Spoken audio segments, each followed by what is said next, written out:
এসকেএমডি ফরিদ আপনি লিখেছেন, নারীরা গার্মেন্টসে কাজ করতে পারবে কি? নারীরা গার্মেন্টসে কাজ করতে পারবে যদি তাদের নারী সুলভ যে সমস্ত বিধিবিধান আছে, বিশেষ করে পর্দার বিধিবিধান, সেগুলো মাথায় রেখে সেগুলোর উপরে আমল করে তারপরে তিনি করতে পারেন, কোনো অসুবিধা নেই। মোহাম্মদ ফরাদউদ্দিন লিখেছেন, বউ মোবাইল চাইছে, মোবাইল কিনে দিয়ে এর দাম কাবিন থেকে কি বাদ দেওয়া যাবে? অসুবিধা নেই, অবশ্যই দিতে পারেন। স্ত্রীকে মোবাইল দেওয়া তার মৌলিক প্রয়োজনের অন্তর্ভুক্ত কোনো বিষয় না, বিধায় স্ত্রীকে আপনি মোবাইল কিনে দিয়ে সেটাকে মহারণা থেকে আপনি কেটে দিতে পারবেন যদি সেটা চেয়ে থাকে, কোনো অসুবিধা নেই। মহারণা সেখান থেকে আপনার কেটে নেওয়া যেতে পারে।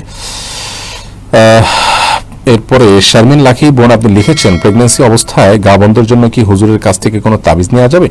নবী করিম সাল্লাল্লাহু আলাইহি ওয়াসাল্লাম নিজে কখনো তাবিজ ব্যবহার করেনি, কাউকে তাবিজ দেননি, এবং সাহাবায়ে কেরামও সচরাচর চিকিৎসার জন্য কোরআন কারীমের সূরা পড়ে ঝাড়ফুঁক করেছেন, এটি প্রমাণিত বর্ণিত। অতএব তাবিজের ব্যবহার এটি সুন্নাহ সম্মত কোনো আমল নয়। দু একজন সাহাবী থেকে এ বিষয়ে যে বর্ণনা পাওয়া যায়, সে বর্ণনার নানামুখী ব্যাখ্যা বা বিভিন্ন রকম ব্যাখ্যা পাওয়া যায়। তো একটা বিষয়ে সুস্পষ্ট একটি আমল নবী সাল্লাল্লাহু আলাইহি ওয়াসাল্লাম থেকে সাহাবীদের থেকে যেখানে পাওয়া যাচ্ছে, সেখানে আমরা তার বাইরে যাওয়াটা কোনো বুদ্ধিমান মুমিনের কাজ হতে পারে না, এবং সেটা না যাওয়াটাই হলো আমাদের জন্য নিরাপদ।